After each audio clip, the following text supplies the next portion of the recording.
माजिद सती case के अंदर फ़ारूक खोखर को उम्र कैद हो चुकी है और इस केस का अगर हम थोड़ा सा पस मंज़र देख लें तो उस पस मंज़र मैं आपको बहुत ही ब्रीफ सा बताऊंगा।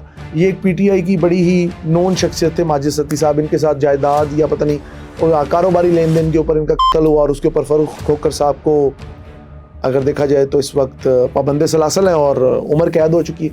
लेकिन कुछ हल्के मुबैना तौर पे कहते हैं कि शायद उनको सज़ाए मौत हो जाए या कोई उनकी कोई ऐसी को किलिंग हो जाए। इस तरह की बातें सुनने को आ रही। मुल्क पाकिस्तान के अंदर इंसाफ की जब बात की जाए और इंसाफ के तकाज़ों की बात की जाए तो हमें ये देखने को मिलता है कि मुक़्तदर हल्के या ताकतवर हल्के हमेशा इंसाफ के साथ कसौटी खेल के साइड पे हो जाते हैं। एक अजीब शतरंज का खेल है जिसके अंदर हमेशा हमें ऐसे लगता है कि आम आदमी के लिए कुछ नहीं।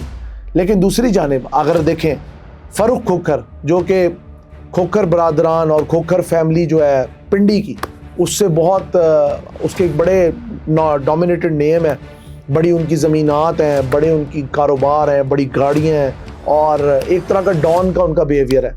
अगर पिंडी की बात करें तो जब डॉन का हमारे ज़हन में जिक्र आता है फ़ारूक खोखर और ज़फ़र सुपारी, ये शक्लें हमारे सामने आती हैं। लंबे लंबे बाल, 333 का ग्रुप, ऐसे अंदाज, गाड़ियों के आगे सींग लगे हुए, कहीं शेरों की सिरियाँ लगी हुई, कहीं 12 सिंगों की सिरियाँ लगी हुई। एक अजीब किस्म का उनका मिजाज है।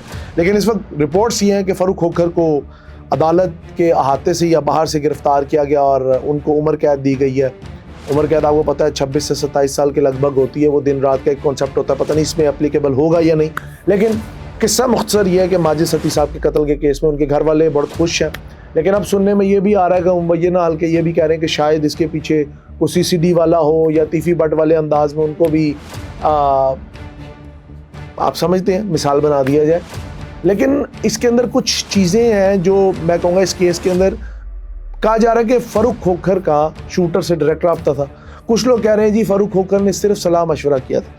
अब मुझे नहीं पता कि फ़ारूक खोखर इसके अंदर कल्परेट है कि नहीं, लेकिन फ़ारूक खोखर की अगर आप देखा जाए तो उनके कुछ इंटरव्यूज़ हैं जिसके अंदर वो बता रहे हैं मेरी झंग में भी ज़मीन है, मेरी चकलाला में भी ज़मीन है, मेरी फ़लानी जगह भी ज़मीन है, चक्री वाली साइड पे हमारी इतनी 100 एकड़ ज़मीन है।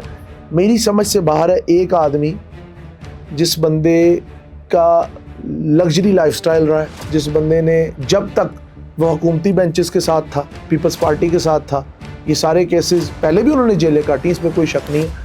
आसिफ ज़रदारी साहब के हल्के ख़ास के लोग हैं ये फ़ारूक खोखर और ये जितने भी इनके वालिद साहब और ये सारे लोग हमेशा डोमिनेंट रहे हैं सियासत में। और जो खोखरों का डेरा है, इधर बेनज़ीर साहिबा गई हैं, नवाज शरीफ साहब गए हैं। सुनने में आता है कि इनके ताल्लुकात हमेशा मुख्तदर हल्कों से और वो हल्के जिनके पास पावर है वो खोखरों के डेरे पे जाते रहे, इनके साथ सलाह मशवरा करते रहे और इनका पिंडी की सियासत में या आप कह लें इस्लामाबाद की सियासत में बड़ा हाथ रहा। लेकिन दूसरी जानिब ये बात भी सच है कि माजिद सती के कत्ल के बाद उनके घर वालों ने बहुत मुश्किल वक्त गुजारा। अगर इस वक्त इनको एक सज़ा सुना दी गई है और अहाता अदालत या बाहर से गिरफ़्तार कर लिया गया तो शायद इंसाफ अपने तकाज़े पूरे करने पे आ गया, या शायद मौलाना फजल रहमान साहब की पार्टी के साथ जुड़ना फ़ारूक खोखर के लिए एक नविश्ता दीवार साबित हुआ। उन्होंने पढ़ लिया कि उनके लिए शायद अब जगह बहुत कम रह गई। अपने महदूद ख़यालात का इजहार हम इसलिए कर रहे हैं कि इस केस के अंदर अभी तक हमें ये नहीं समझ आई कि क्या फ़ारूक खोखर मेन कल्प्रेट है या मेन कल्प्रेट कोई और है, या फ़ारूक खोखर ने सलाह मशवरा किया था, या फ़ारूक खोखर का इस केस से क्या ताल्लुक़ था। स्टिल मालूमात अभी आ रही हैं क्योंकि आपको पता है सोशल मीडिया का दौर है। हम किसी भी चीज़ को मिस इन्फॉर्मेशन डिसइन्फॉर्मेशन के साथ जोड़ सकते हैं।